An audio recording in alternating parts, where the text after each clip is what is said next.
बिस्मिल्लाहिर्रहमानिर्रहीम। Assalamu alaikum. How are you students? I hope you are fine and safe. It's your video lecture of standard 10th on the behalf of Leeds Grammar School. Inshallah you will learn and enjoy this video. जी students, अब ये हमारा lecture है question number 3 from notes. Prove that motion of ball placed in a bowl, यानी कि हमारे पास एक प्याला है, उसमें हमने ये समझना है कि जो प्याले के अंदर बॉल की मूवमेंट है वो सिंपल हार्मोनिक मोशन की प्रॉपर्टीज को सेटिस्फाई करती है। Prove that motion of ball placed in a bowl is an example of simple harmonic motion.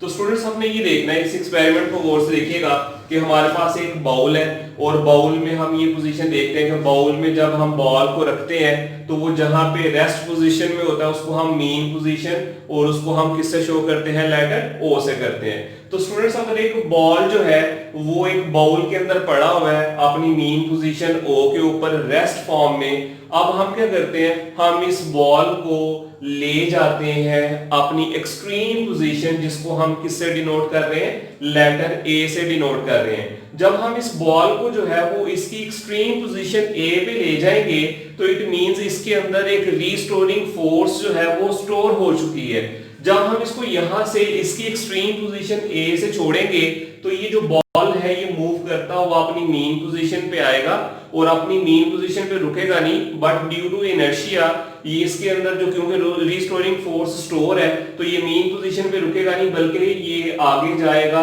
और अपनी एक्सट्रीम पोजीशन कहां तक जाएगा, बी तक जाएगा, और बी तक जाके ये अपनी जो मूवमेंट है उसको स्टॉप नहीं करेगा, बल्कि ये वापस जो है वो इस तरह पोजीशन ए तक आएगा और इस तरह ये अपनी जो मूवमेंट है इसको कंटिन्यू करेगा।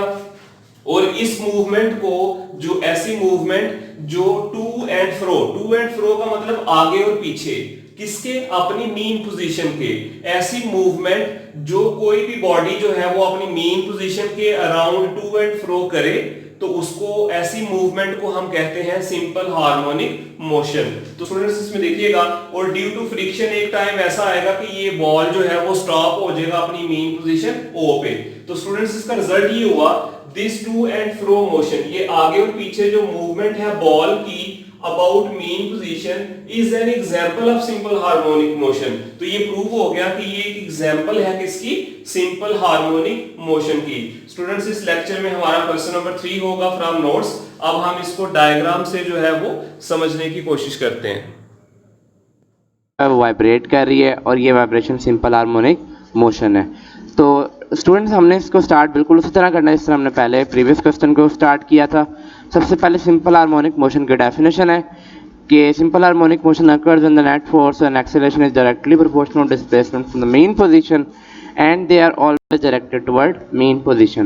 मैथमेटिकली हम इसको लिख सकते हैं f is directly proportional to minus x and a is directly proportional to minus x। तो हम एक कंसिडर करते हैं, एक बाउल में हमारे पास एक बॉल पड़ी है। सबसे पहले हम देखते हैं कि जब बॉल मीन पोजीशन पे होती है तो क्या सिचुएशन है। एट मीन पोजीशन आप देख सकते हो इसका वेट डाउनवर्ड है और इस पर लगने वाली नॉर्मल रिएक्शन फोर्स अपवर्ड है। तो that's why both are cancelling each other, जिसकी वजह से बॉडी इक्विलिब्रियम में है क्योंकि कोई नेट फोर्स नहीं लग रही। डियर स्टूडेंट्स, अगर हम इस बॉल को इस एक्सट्रीम पोजीशन पर ले आए तो इसका जो वेट का कंपोनेंट है वो एक्ट कर रहा होगा डाउनवर्ड, मतलब इसका वेट का कंपोनेंट एक्ट करेगा एज अ रीस्टोरिंग फोर्स। अगर आप इसको रिलीज कर दें, due to this weight component restoring force it will move toward its mean position O. मगर आपको पता है कि ये यहाँ पे रुकेगा नहीं, बल्कि अपने इनर्शिया की वजह से मज़ीद दूसरी एक्सट्रीम पोजीशन तक मूव करेगा। अगर आप इसको यहाँ से देखें तो ये मोशन इस तरह से कंटिन्यू रहेगी और this is a vibratory motion. तो हम ये देखना चाहते हैं क्या ये वाकई SHM है कि नहीं। Okay, now consider it at again eight extreme position A.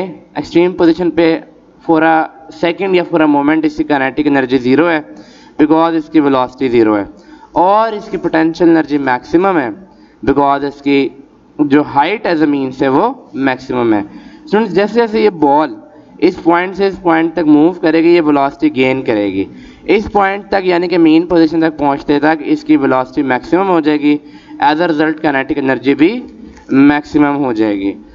लेकिन अब आपने ये बात साबित करनी है कि मतलब कि ये एक सिंपल हार्मोनिक मोशन है, और आपने सिंपल हार्मोनिक मोशन की कंडीशन में ये बातें पढ़ी थी, तो आपको ये हेडिंग बनानी पड़ेगी एनर्जी चेंजेस की, कि eight extreme position it's kinetic energy is minimum, potential energy is maximum, and mean position potential energy is minimum, kinetic energy is maximum.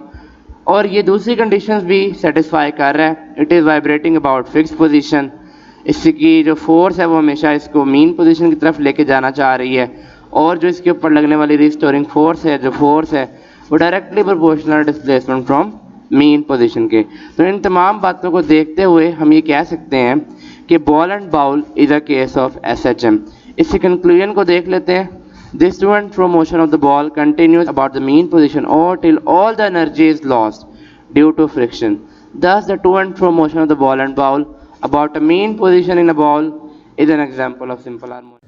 Okay students, now you have to learn this question from your notes and do written practice and send pics to us. Stay home, stay safe. Allah bless you.